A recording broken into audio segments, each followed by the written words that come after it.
لله الحمد لله الذي أبدع الأفلاك والأرضين والصلاة والسلام على من كان نبيا وآدم بين الماء والطين وعلى آله وأصحابه أجمعين أما بعد فأعوذ بالله من الشيطان الرجيم بسم الله الرحمن الرحيم قال الله تعالى في كلامه المجيد إن الذين آمنوا وعملوا الصالحات وأقاموا الصلاة وآتوا الزكاة لهم أجرهم عند ربهم ولا خوف عليهم ولا هم يحزنون صدق الله العظيم. گرامی قدر حضرات، معزز محترم سامعین و حاضرین، آج کا موضوع گفتگو جو ہے وہ زکوٰۃ کا اسلامی نظام ہے اور زکوٰۃ کے جو خصوصی مسائل ہیں ان کے متعلق ہماری آج گفتگو ہوگی. رب ذوالجلال نے اپنے پاک کلام میں ارشاد فرمایا، بے شک وہ لوگ جو ایمان لائے ہیں اور اعمال صالحہ کیے، وَأَقَامُوا الصَّلَاةَ وَآتَوُا الزَّكَاةَ، نماز قائم کی اور زکوٰۃ کو ادا کیا. فرمایا یہی وہ لوگ ہیں کہ جن کے لیے لہم اجرہم عند ربہم، رب ذوالجلال کے ہاں ان کے لیے اجر ہے. ولا خوف علیہم ولا هم یحزنون، نہ ان کو کوئی خوف ہے اور نہ ان کو کوئی غم جو ہے وہ روز محشر میں ہوگا. احباب گرامی، زکوٰۃ ایک ایسا بہترین نظام ہے جس کے ساتھ انسان کے مال کو پاکیزگی بخشی جاتی ہے، اور یہ طریقہ کار جو ہے فقط مسلمانوں کے اندر یا اس امت مسلمہ کے اندر نہیں، بلکہ اس کے علاوہ گزشتہ جو قومیں گزری ہیں، جو امتیں گزری ہیں، جو انبیاء ہوئے ہیں، انہوں نے بھی زکوٰۃ کے نظام کی ترویج کی ہے. مثال کے طور پر حضرت عیسیٰ علیہ السلام کا رب ذوالجلال نے اپنے پاک کلام میں ذکر کیا. عیسیٰ علیہ السلام نے جب مبدے میں کلام کیا تو کہا انی عبد اللہ، میں اللہ کا بندہ ہوں. وجعلنی مبارکا، رب ذوالجلال نے مجھے برکتوں والا بنایا ہے. اینما کنت، جہاں پر بھی میں رہوں. واوصانی بالصلاۃ والزکاۃ ما دمت حیا، اور جب تک میں زندہ رہوں رب ذوالجلال نے مجھے نماز کا حکم دینے کا اور زکوٰۃ کی ادائیگی کرنے کا حکم ارشاد فرمایا ہے. ایسے ہی خالق کائنات نے اپنے نبی حضرت اسماعیل علیہ السلام کا تذکرہ کیا. اس ذکر خیر کے اندر بھی رب ذوالجلال نے ارشاد فرمایا وَاذْكُرْ فِي الْكِتَابِ إِسْمَاعِيلَ إِنَّهُ كَانَ صَادِقَ الْوَعْدِ، کہ اپنے کلام کے اندر، کتاب کے اندر اسماعیل علیہ السلام کا ذکر کیجیے جو وعدے کے سچے تھے. وَكَانَ رَسُولًا، اور اللہ کے رسول تھے. وَكَانَ يَأْمُرُ أَهْلَهُ بِالصَّلَاةِ وَالزَّكَاةِ، ان کے متعلق بھی فرمایا وہ اپنے گھر والوں کو نماز کا اور زکوٰۃ کا حکم دیتے تھے. احباب گرامی، زکوٰۃ جو ہے یہ اتنی انمول چیز ہے کہ جس کے معنی جو ہیں وہی بڑے عظیم ہیں. اس کے معنی یا تو بڑھنے کے ہیں یا پھر اس کے معنی جو ہے وہ طہارت کے ہیں. یعنی یوں سمجھیے کہ زکوٰۃ کی ادائیگی کرنے والے شخص کا مال جو ہے وہ بڑھ بھی جاتا ہے اور اس کا مال پاک بھی ہو جاتا ہے. جب کوئی شخص اپنے مال سے زکوٰۃ دیتا ہے تو مال اس کا پاک بھی ہو جاتا ہے اور بڑھ بھی جاتا ہے. اب دیکھیں زکوٰۃ کے حوالے سے رب ذوالجلال کا یہ مال بڑھنے کے متعلق ارشاد ہے یمحق اللہ الربا ویربی الصدقات، رب ذوالجلال سود کو مٹا دیتا ہے اور صدقات کو بڑھا دیتا ہے. جب بندہ سودی لین دین کرے تو مال ختم ہو جائے گا، زکوٰۃ دے گا تو مال بڑھ جائے گا. زکوٰۃ کے شرعی جو معنی ہے، یہ تو لغوی معنی ہے بڑھنا یا مال کا پاک ہونا. شرعی معنی یہ ہے تملیک جزء مال مخصوص عن مال مخصوص لشخص مخصوص للہ تعالی، کسی مخصوص مال کے مخصوص حصے کا مالک بن جانا اور اس کا کسی دوسرے کو مالک بنانا اللہ کی رضا کے لیے یہ زکوٰۃ کہلاتا ہے. یعنی مخصوص مال کے مخصوص حصے کا کسی خاص فرد کو اللہ کی رضا کے لیے مالک بنا دینا، یہ شرعاً زکوٰۃ کہلاتا ہے۔ اب مخصوص مال کیا ہے اور اس کی مخصوص مقدار کیا ہے، وہ مخصوص افراد کیا ہے، یہ تمام آگے 10 شرطیں ٹوٹل بیان کی جائیں گی جن کے اندر یہ تمام باتیں آ جائیں گی۔ 10 شرطیں جن کو آپ نے ذہن نشین رکھنا ہے ان کو، اور ان کے اندر ایک ایک چیز جو ہے وہ کھل کر واضح ہو جائے گی۔ یعنی 10 شرائط اگر پائی جائیں کسی بھی فرد کے اندر یا مال کے اندر تو اس وقت اس پہ زکوٰۃ لاگو ہو جاتی ہے۔ پہلی چیز یہ ہے کہ زکوٰۃ دینے والے کا آزاد ہونا ضروری ہے۔ اگر وہ غلام ہے تو اس پہ زکوٰۃ نہیں آئے گی، کیونکہ غلام تو خود غلام ہے، اس کا مال تو اپنا ہے ہی نہیں، اس کا سارے کا سارا مال اس کے آقا کا ہے۔ اسی طرح زکوٰۃ کی ادائیگی کے لیے یہ بھی ضروری ہے کہ جس شخص پہ زکوٰۃ لاگو ہو اس کے لیے مسلمان ہونا ضروری ہے، وہ مسلمان ہو۔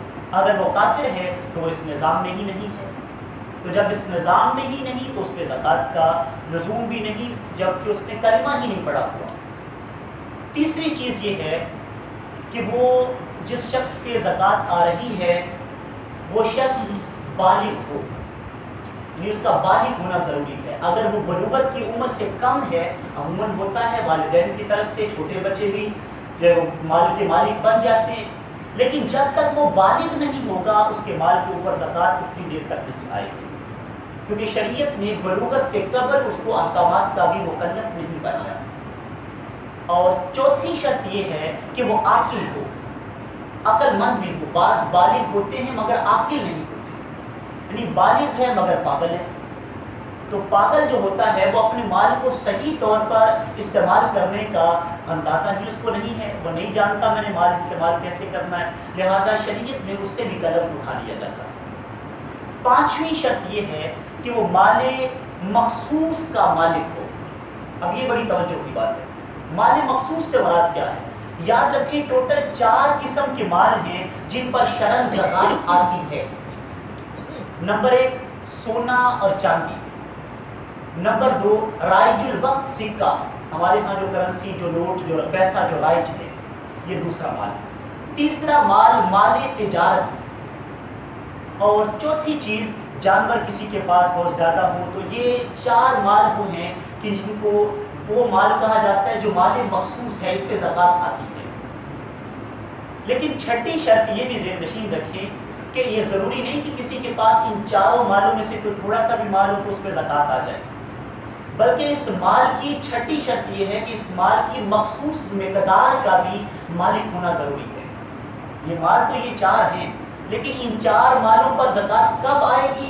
جب ان 4 مالوں میں سے کسی ایک مال کی مخصوص مقدار کسی بندے کے پاس موجود ہو۔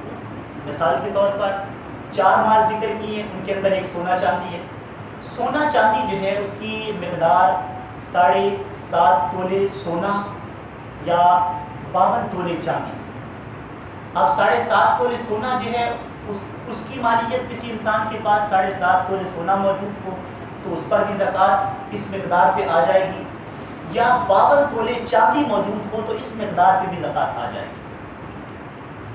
دوسرا مال جہاں تک رائج الوقت سکہ ہے، پیسہ ہے، تو پیسے کا اعتبار آپ نے چاندی کے اعتبار سے کرنا ہے کہ پیسہ جو ہے اس پہ زکوٰۃ تب آئے گی جب وہ 52 تولے چاندی کی مقدار کو پہنچ جائے، جب اس کی مالیت اتنی ہو جائے جتنی 52 تولے چاندی کی ہوتی ہے تو اس پہ زکوٰۃ لاگو ہو جائے گی۔ مثال کے طور پر آپ اندازہ تقریباً کوئی 43 یا 44 ہزار روپے کے اندازے سے کر سکتے ہیں، یا 40,000 کے قریب، یعنی اتنی مالیت کسی کے پاس ہے تو وہ چاندی کا نصاب جو ہے اس کا وہ مالک بنتا ہے۔ اس کے بعد اب جو مال تجارت ہے، یہ بہت بڑا اہم جو ہے وہ جز ہے۔ مال تجارت ہر وہ مال ہوتا ہے جو آپ نے خریدا ہے، آپ نے اس کو اپنے لیے نہیں خریدا بلکہ آگے بیچنے کے لیے خریدا ہے، وہ مال تجارت ہے۔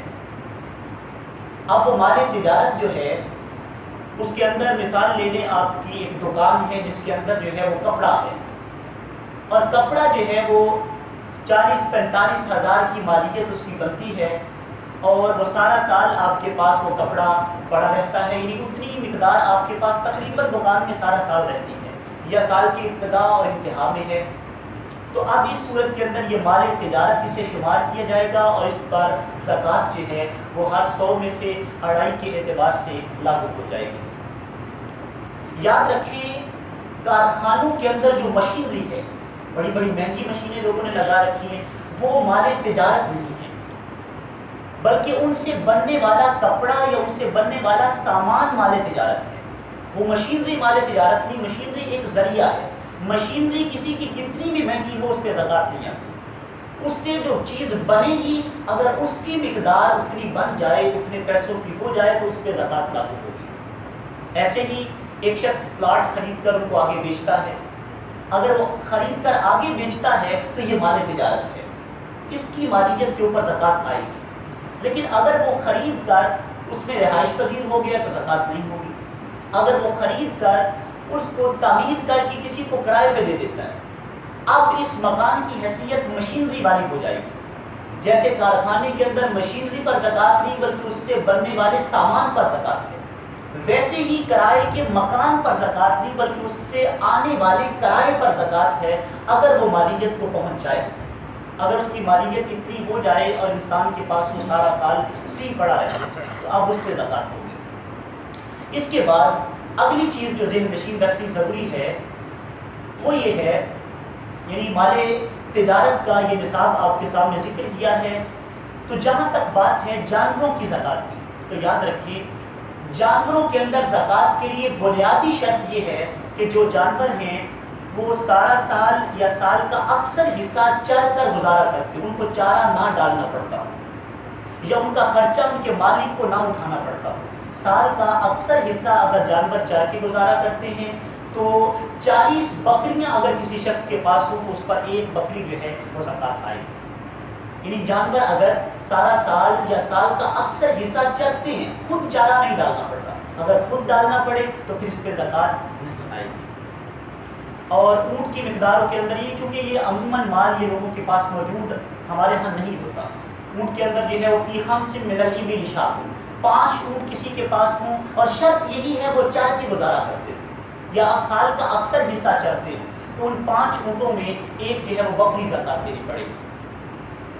تو جہاں تک بات اب 7ویں شرط کی ہے، ٹوٹل 6 شرطیں اب تک بیان ہوئی ہیں۔ نمبر 1 آزاد ہونا، نمبر 2 مسلمان ہونا، نمبر 3 بالغ ہونا، نمبر 4 عقل مند ہونا، نمبر 5 مال مخصوص کا مالک ہونا اور نمبر 6 مخصوص مال کی مخصوص مقدار کا مالک ہونا۔ 6 شرطیں۔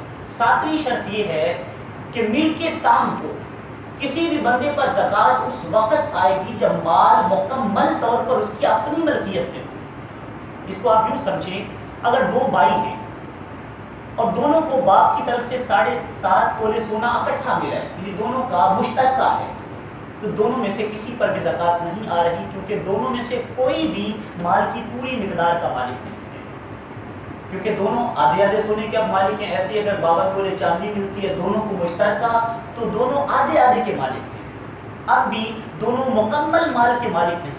زکوٰۃ تب آئے گی جب ایک بندہ فرد واحد مکمل مال کا مالک ہو، اس وقت اس پہ زکوٰۃ آئے گی۔ 8ویں شرط وہ بھی بڑی اہم ہے، حولان حول، سال کا گزر جانا۔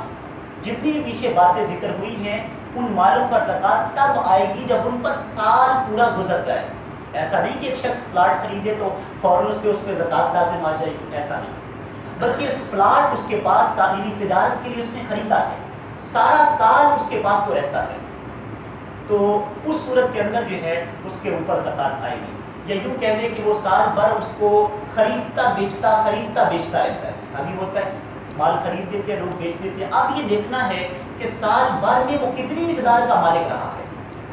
اگر وہ سال بھر ایک خاص مقدار شرعی کا مالک رہا ہے تو اب بھی سال کے بعد اس پر زکوٰۃ آ جائے گی، کیونکہ اس طرح تو مال تجارت میں بھی ہوتا ہے۔ دکان کے اندر جو کپڑا ہے بعض اوقات انسان سارا بیچ دیتا ہے، بعض اوقات پھر نیا آ جاتا ہے، لیکن وہ سال بھر دکان خالی نہیں رہتی، اگر کپڑا گیا تو پھر آ گیا، اگر کچھ بیچا تو دوبارہ آ گیا۔ ایسے ہی وہ مکان جو انسان تجارت کے لیے جس کو استعمال کرتا ہے اس کا بھی یہی حال ہوگا، اور سال بھر اگر وہ خریدتا بیچتا رہے گا، سال کے اختتام پر سال کی ابتدا سے لے کر اس پر زکوٰۃ لازم آئے گی۔ یہ سال کا مسئلہ بھی بڑا اہم ہے. لوگ سمجھتے ہیں شاید رمضان میں ہر ایک کا سال پورا ہوتا ہے، حالانکہ ایسا نہیں. مثال کے طور پر ایک شخص جو ہے وہ شوال کے مہینے کے اندر اس کے پاس مال آیا ہے، یا یوں کہہ لیں کہ شعبان کے مہینے کے اندر. شعبان جو کہ رمضان سے پہلے ہے، اس لیے یہ بات کر رہا ہوں سمجھانے کے لیے. شعبان کے اندر اس کے پاس خاص 40-45 ہزار مال موجود ہے. اب شعبان دوبارہ آ گیا ہے، اس میں پیسے پھر بھی پڑے ہوئے ہیں. وہ کہتا ہے جی رمضان میں زکات دینی ہے. اتنی غفلت نہ کی جائے، کیونکہ اس کا سال شعبان میں پورا ہو چکا ہے. اب اگر وہ رمضان کا انتظار کرے، اللہ نہ کرے انسان کے ساتھ تو مسائل جو وہ پیش آتے ہیں. یہ تو ایک اچھا حقیقت ہے، موت کسی وقت بھی آ سکتی ہے. اس کو موت آ جاتی ہے تو زکات کے بارے میں اس سے پوچھا جائے گا کہ تیرے پاس سال پورا مال پڑا رہا، تو نے زکات کیوں نہ دی. لوگ خیال کرتے ہیں ہر ایک کا سال رمضان میں پورا ہوتا ہے، ایسا نہیں ہے، بلکہ سال اپنے اپنے اعتبار سے کسی کا کسی مہینے میں پورا ہوتا ہے، کسی کا کسی مہینے میں، اور کسی کا کسی خاص دن میں. اپنے اپنے دنوں کے اعتبار سے حساب رکھیں اور اپنے اپنے سال کے اعتبار سے، ماہ کے اعتبار سے زکات کو دیا جائے. 9ویں شرط یہ ہے کہ مال قرض سے پاک ہو. بعض اوقات ہوتا ہے بندے کے پاس 50-60 ہزار پڑا ہوا ہے، لیکن 70 ہزار اس نے قرض بھی دینا ہے. ایسی صورت کے اندر پہلے اس کے مال سے اس کے قرض کو نکالا جائے گا. 60 ہزار اس کے پاس پیسہ پڑا ہوا ہے، 40-50 ہزار اس نے قرض دے دیا، اس کو نکالیں گے. قرض کو نکال کے پھر دیکھیں گے، اگر اس کے بعد پھر اس کے پاس 40-50 ہزار سارا سال فری پڑا ہوا ہے، اب اس پہ زکات آ جائے گی. لیکن اگر قرض نکالنے کے بعد اس کے پاس مال زیادہ نہیں بچ رہا تو ایسی صورت میں اس پہ زکات نہیں آتی. 10ویں شرط جو ہے مال کی وہ یہ ہے کہ مال حاجات اصلیہ سے زائد ہو. اب اس میں بھی لوگ بڑی غفلت برتتے ہیں. ایک بندے کی حاجت زندگی تھوڑی ہے، یعنی کہ اس کی زندگی 5 مرلے کے مکان میں گزر جاتی ہے، تو وہ ایکڑ کی کوٹھی بنانے میں سارا سال لگا رہتا ہے جی میں اس کو عالیشان بناؤں. تو یہ اس کی حاجت اصلی نہیں ہے. حاجت اصلی تو اس کی وہ چیز تھی جس کے بغیر اس کا چارہ نہیں. وہ ضرورت کے کپڑے، وہ ضرورت کی سواری. اگر ایک بندے کا گزارا ایک گاڑی سے ہو رہا ہے تو وہ 4-5 گاڑیاں اس نے رکھی ہوئی، یہ حاجت اصلیہ نہیں. ایک بندے کا گزارا چند کپڑوں سے ہوتا ہے، اس نے درجنوں کی لائن لگا رکھی ہے جن کو پہننے کا بھی موقع نہیں ملتا. تو ایسی صورت میں یہ حاجات اصلیہ نہیں. ایسی صورت میں جتنی چیزیں اس کی حاجتوں سے زائد ہوں ان کو جمع کیا جائے گا، اور ان کی مقدار دیکھ کر اگر زکات کے نصاب کو پہنچے تو اس پہ زکات دی جائے گی. یا چاندی کے نصاب کو پہنچ جائے، یا 40-45 ہزار کی مالیت کو پہنچ جائے تو اس پہ زکات آئے گی. یہ 10 شرطیں زکات کی ادائیگی کے لیے ان کا خیال رکھنا ضروری ہے. اب سوال پیدا ہوتا ہے زکات کسے دی جائے؟ یہ بڑا اہم سوال ہے. قرآن مجید میں رب ذوالجلال نے ہمارے لیے یہ فیصلہ فرما دیا کہ زکات کن کو دی جائے. فرمایا انما الصدقات للفقراء والمساکین والعاملین علیہا والمؤلفۃ قلوبہم وفی الرقاب والغارمین وفی سبیل اللہ وابن السبیل. یعنی یہ مصارف جو ہیں وہ 8 رب ذوالجلال نے اپنے پاک کلام میں ذکر کی ہیں، جن کے اندر پہلا ہے فقیر، دوسرا ہے مسکین، تیسرا ہے زکات کے محکمے کے اندر کام کرنے والا بندہ جو زکات کی وصولی کے لیے آگے جاتا ہے تو وہ بھی اس کی تنخواہ جو ہے وہ اسی محکمے میں سے، اسی رقم میں سے دی جائے گی. اور پھر جو ہے والمؤلفۃ قلوبہم، وہ بندے جو نئے اسلام قبول کریں، ان کی تعریف قلبی کے لیے وہ یہ نہ کہیں کہ ہم غریب لوگ ہیں اسلام قبول کر رہے ہیں ہمارے پاس تو کچھ ہے ہی نہیں، تو تعریف قلبی کے لیے انہیں زکات دی جاتی تھی. یہ شرط جو ہے وہ فقہا کے نزدیک دور حاضر میں منسوخ ہے، کیونکہ اس وقت یہ ضرورت تھی. اسلام میں ابھی ابتدائی طور پہ لوگ آ رہے تھے، تو ابھی ابتدائی طور پہ مشکلات بھی بہت زیادہ تھی. آج کلمہ پڑھنے والے کو ان مشکلات کا سامنا نہیں ہوتا، لہٰذا آج اس شرط کو جو ہے وہ فقہاء کرام اس کو زکات کے مصارف کے اندر شمار نہیں کرتے.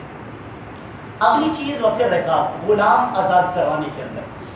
غلام آزاد کروانے کا آج کل تو یہ چونکہ غلامی کا تصور اور کنسپٹ اسلام کے اندر موجود نہیں ہے اور آج کل لوگ غلام نہیں کہلاتے.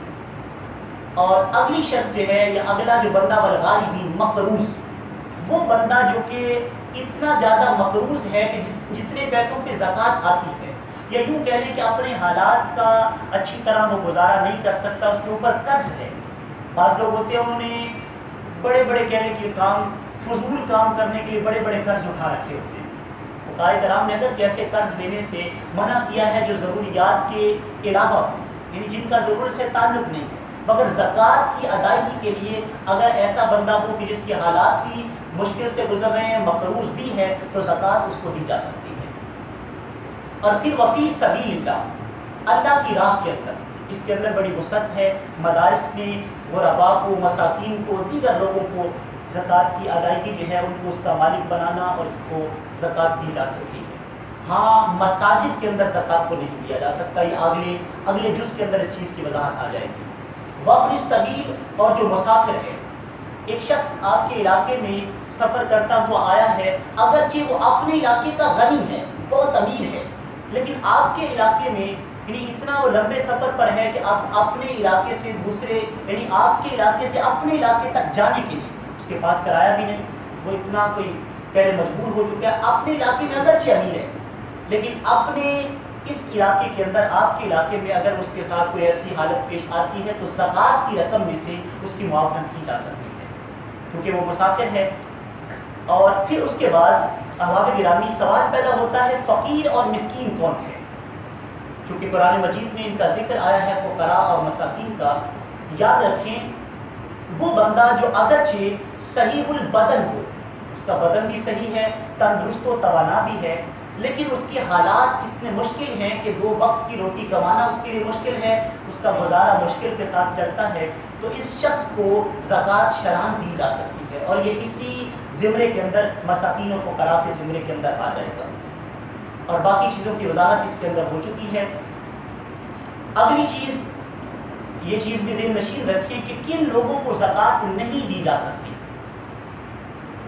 ذمی کافر، اسلامی سلطنت کے اندر وہ لوگ جو کہ کافر ہوتے ہیں مگر ٹیکس دے کر وہ رہتے ہیں، عیسائی ہیں، دیگر یعنی ایسے لوگ ہیں، ایسے لوگوں کو زکوٰۃ جو ہے وہ دینے کے حوالے سے دور حاضر میں گریز کرنا چاہیے، کیونکہ یہ لوگ اسلام کے نیچے دم کے نہیں رہ رہے، بلکہ یہ لوگ خود حاکم ہیں، عیسائی تو یہودی تو دیگر ایسے لوگ کہ لوگ اسلام کے خلاف کوئی نہ کوئی کاوش، کوئی نہ کوئی پروپیگنڈا کرتے رہتے ہیں، لہٰذا ایسے لوگوں کو زکوٰۃ کا مال نہیں دینا چاہیے، تاکہ کیونکہ وہ اس کو اسلام کے خلاف ہی استعمال کریں، لہٰذا ان کو زکوٰۃ نہ دی جائے۔ سادات یعنی جو سید گھرانے سے تعلق رکھتے ہیں، اور اس کے علاوہ بنو ہاشم کی اولاد، بنو ہاشم کے اندر آل عباس، آل جعفر، آل عقیل اور آل حارث بن عبد المطلب، یہ تمام شامل ہیں، ان میں سے کسی کو بھی زکوٰۃ نہیں دی جا سکتی۔ سید سے اولاد حسنی حسینی سید ہو یا بنو ہاشم کے گھرانے سے تعلق رکھتا ہو، چاہے آل جعفر سے ہو، چاہے آل عباس سے ہو، چاہے آل حارث بن عبد المطلب سے ہو، کسی کی بھی ان میں سے اولاد میں سے ہو تو اس کو زکوٰۃ نہیں دی جائے گی۔ پھر یاد رکھیں، اقربا میں سے لوگ اکثر یہ سوال کرتے ہیں اپنے رشتہ داروں میں سے کسے زکوٰۃ دے سکتے ہیں، کسے نہیں دے سکتے۔ یاد رکھیں چند چیزیں خاص ہیں، اور یہ بڑی سادہ سی بات یاد رکھنے کے لیے آسان ہے۔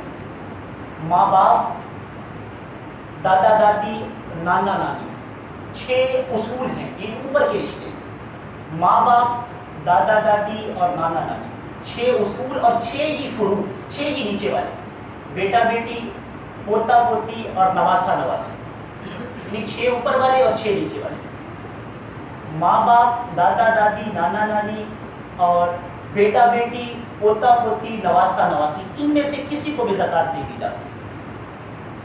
اور اس کے علاوہ یہ بھی ذہن میں رکھیں، شوہر اپنی بیوی کو یا بیوی شوہر کو زکوٰۃ نہیں دے سکتی، کیونکہ ان دونوں کے جو کہنے کے فوائد زندگی، ضروریات زندگی ایک ہیں۔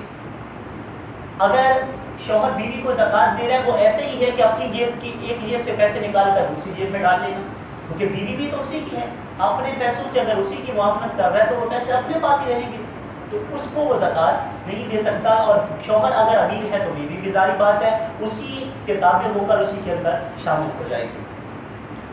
اور پھر یہ دیکھیں، زکوٰۃ کی رقم سے مساجد کو تعمیر نہیں کیا جا سکتا، مسجد میں زکوٰۃ کی رقم نہیں لگائی جا سکتی، کیونکہ زکوٰۃ مال کا میل ہے اور اس اللہ کے گھر کے اندر اس کو شامل کرنے کی ممانعت ہے۔ زکوٰۃ کی رقم سے میت کو کفن بھی نہیں دیا جا سکتا، کیونکہ زکوٰۃ میں ایک بنیادی شرط ہے تملیک، مالک بنانا، تو جس کو آپ کفن دے رہے ہیں آپ اس کو مالک نہیں بنا سکتے اور نہ ہی وہ کفن کا مالک بن رہے، لہذا زکوٰۃ والی رقم سے میت کو کفن نہیں دیا جا سکتا۔ پھر اس کے بعد زکوٰۃ آپ جن لوگوں کو دیں، بہتر یہ ہے کہ اگر آپ کے رشتہ داروں میں سے وہ رشتے چھوڑ کر جن کا ذکر ہوا ہے، آپ کے رشتہ داروں میں سے کوئی حقدار ہے تو زکوٰۃ زیادہ افضل ہے کہ ان کو دی جائے۔ اس کے اندر دوہرا ثواب ہے، ایک زکوٰۃ کی ادائیگی کا، دوسرا صلہ رحمی کا۔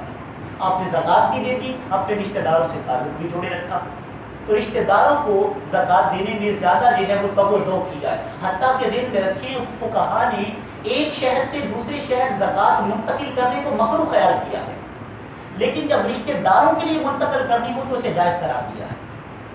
آپ گجرانوالہ سے لاہور اور گجرانوالہ سے سیالکوٹ کی طرف زکوٰۃ منتقل کرتے ہیں، کراہت ہے، مکروہ ہے، لیکن اگر اپنے رشتہ داروں کو دینے کے لیے، ایسے رشتہ دار جو ادھر غریب الحال ہیں، مسکین ہیں، فقیر ہیں، ایسے حالات کے اندر زندگی گزار رہی ہیں، ان کو زکوٰۃ دینے کے لیے اگر آپ زکوٰۃ منتقل کرتے ہیں تو یہ جائز ہے، بلکہ بہتر ہے کہ ان کو زکوٰۃ دی جائے۔ آخری بات یہ بھی ذہن میں رکھ لیں، زکوٰۃ کی ادائیگی کے لیے یا زکوٰۃ کی ادائیگی صحیح ہونے کے لیے دو شرطیں ہیں، ایک تملیک اور ایک نیت۔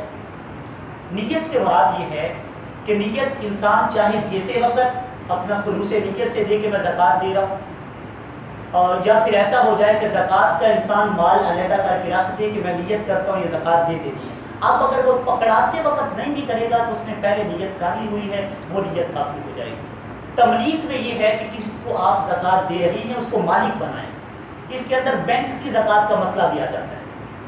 بعض لوگ کہتے ہیں بینک زکوٰۃ کاٹ دیتے ہیں، یاد رکھیے جو زکوٰۃ بینک کاٹ دیتا ہے وہ زکوٰۃ شرعاً زکوٰۃ شمار نہیں ہوتی، کیونکہ زکوٰۃ دینے کے لیے دو چیزیں ضروری ہیں، یا تو زکوٰۃ دینے والا اصیل ہو یا وکیل ہو۔ اصیل سے مراد وہ تو اپنا اس کا ذاتی مال ہے، وکیل سے مراد اپنا مال نہیں، لیکن اس کو کسی نے جس کا مال ہے اس نے کہا یار یہ میرے مال کی زکوٰۃ نکال۔ بینک میں یہ دونوں صورتیں نہیں ہیں۔ اصیل بینک اس لیے نہیں کہ بینک کا مال اپنا نہیں، وکیل اس لیے نہیں کہ جس بندے نے اس کو ذمہ داری نہیں بھی سونپی ہوتی اس کی بھی زکوٰۃ نکال دیتے، کسی نے اس کو نہیں بھی کہا تو انہوں نے زکوٰۃ دے دینی ہے۔ تو ایسی صورتحال کے اندر بینک کی نکالی گئی زکوٰۃ شمار نہیں ہوتی، ان کا اپنا کوئی ٹیکس ہے، اپنا کوئی فنڈ ہے، لہذا بینک زکوٰۃ نکال بھی دے مال سے تو آپ کے لیے زکوٰۃ نکالنا ضروری ہے۔ بہتر یہ ہے آپ ان کو پہلے ہی فارم پر کر کے ان کو دے دیں، منع کر دیں کہ جناب ہمارے پیسوں کی آپ نے زکوٰۃ نہیں دینی، ہم خود زکوٰۃ کو ادا کیا کریں گے، اور ایسی گنجائش جو ہے وہ دور حاضر میں فی زمانہ موجود ہے۔ تو احباب گرامی، زکوٰۃ نہ دینے والے کی مذمت کے حوالے سے رب ذوالجلال نے ارشاد فرمایا جو شخص زکوٰۃ کی اہلیت بھی رکھتا ہے، صاحب نصاب بھی ہے، پھر بھی وہ زکوٰۃ اگر نہیں دے رہا تو فرمایا والذین یکنزون الذھب والفضہ ولا ينفقونها فی سبیل اللہ فبشرهم بعذاب علیم۔ وہ لوگ جو مال و دولت کے مالک ہیں، سونے کے چاندی کے، مگر چھپا چھپا کے رکھتے ہیں، زکوٰۃ نہیں دیتے، فرمایا انہیں جہنم کے سخت عذاب کی وعید سناتی جائے۔ اور پھر فرمایا یوم یحمى علیہا فی نار جہنم فتقوی بها جباہہم وجنوبہم وظہورہم۔